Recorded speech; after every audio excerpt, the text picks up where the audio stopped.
Assalamualaikum warahmatullahi wabarakatuh. Ya, kali ini kita akan membahas tentang rangkaian campuran RLC. Ya, yang kemarin sudah kita bahas tentang rangkaian dasarnya untuk R, L, dan C sendiri waktu berdiri sendiri-sendiri. Kemudian kita sudah bahas untuk yang rangkaian serinya. Kemudian juga untuk rangkaian paralel maupun resonansinya sudah. Sekarang kita akan membahas untuk rangkaian campurannya. Ya.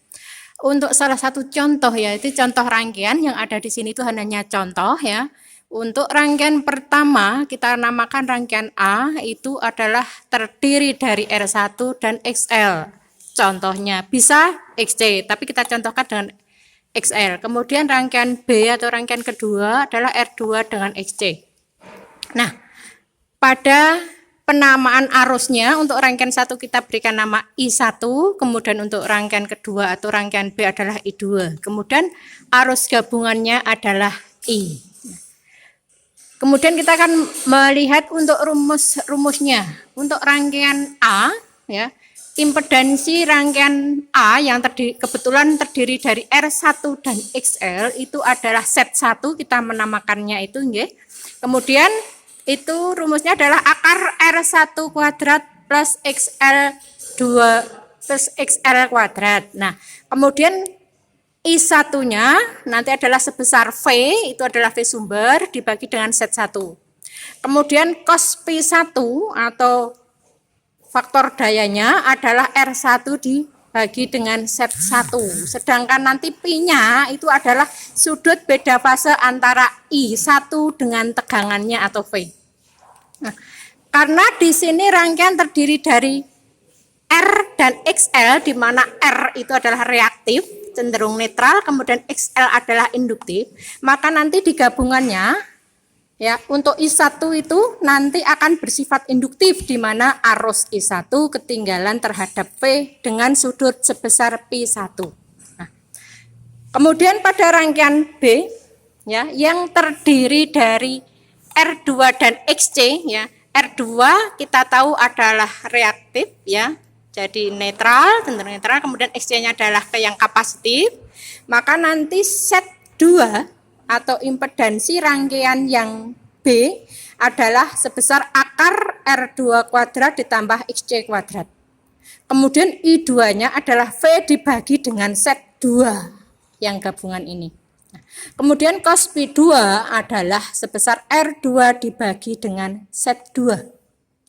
Nanti sudut P2 itu adalah sudut beda fase antara I2 dengan tegangan sumber atau tegangan yang melalui, karena untuk paralel kan tegangannya sama.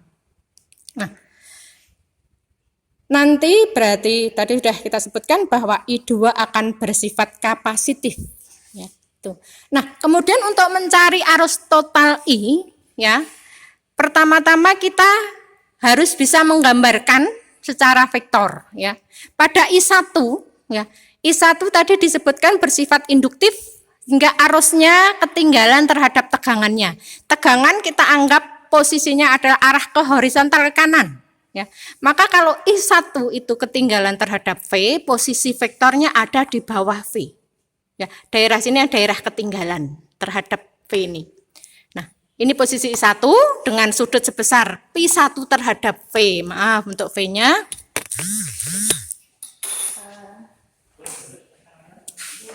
Kita berikan gambarnya V-nya di sini. Kemudian untuk menentukan arus total, maka I1 dan I2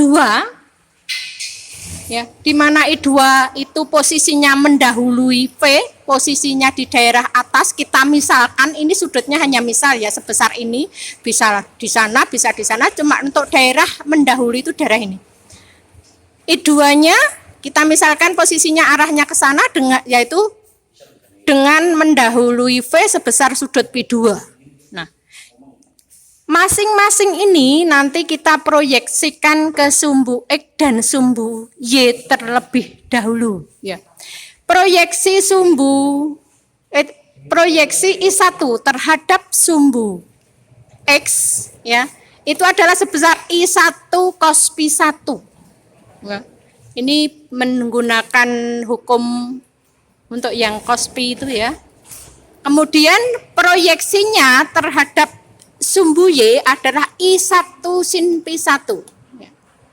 Nah, kemudian untuk yang I2 kita proyeksikan ke sumbu X itu menjadi I2 cos Pi2, ke sumbu Y menjadi I2 sin Pi2.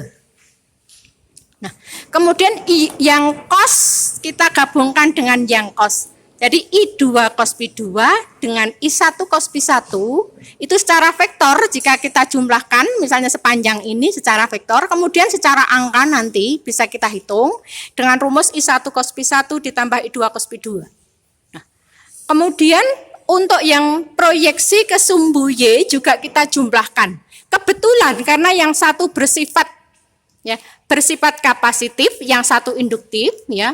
Yang induktif itu karena ke bawah ini nanti yang semestinya kalau di penjumlahan itu I1 sin Pi1 plus I2 sin Pi2. Tapi karena I1 sin Pi1-nya ke bawah kita berikan tanda di sini nanti negatif.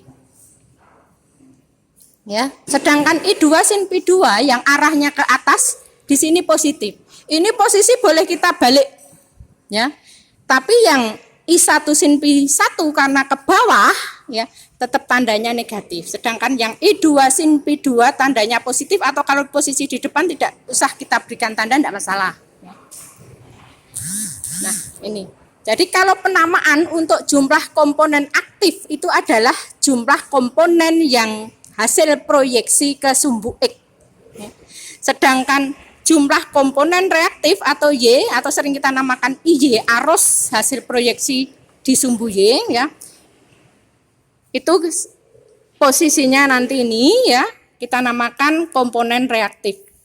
Nanti seperti itu. Nah, kemudian kalau kita sudah mendapatkan IX dan IY dengan rumus ini tapi plus minusnya ini tergantung pada sifat beban.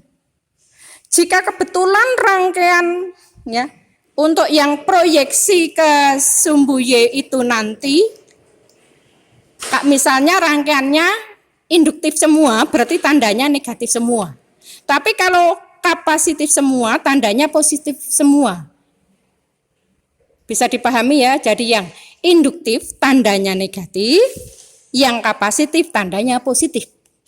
Itu. Nanti karena kebetulan contoh kita itu adalah yang rangkaian pertama R dan XL jadi induktif, rangkaian kedua R dan XC jadinya kapasitif. Nanti di IY-nya yang I2 juga di sini tanda positif, yang I1 negatif. Kalau sudah kita dapatkan IX dan IY, nanti kita mencari arus totalnya adalah gabungan ya dari IX dan IY. Gabungannya tidak dijumlahkan langsung tapi dengan secara vektor. Jadi pakai I sama dengan akar IX kuadrat plus IY kuadrat. Kemudian kalau mau dihitung dari awal lagi ini kita masukkan satu-satu, tapi ini tidak mutlak yang ini tanda plus minusnya. Itu tergantung pada sifat rangkaian atau sifat beban. Kemudian yang terakhir cos pi total setelah digabungkan ya. Berarti nanti adalah ini itu adalah untuk pi-nya itu beda fase arus total terhadap sumber tegangan ya. Nanti cos pi faktor dayanya harus besar IX dibagi dengan I. Ya. Demikian, semoga lebih mudah dalam memahami. Terima kasih. Assalamualaikum warahmatullahi wabarakatuh.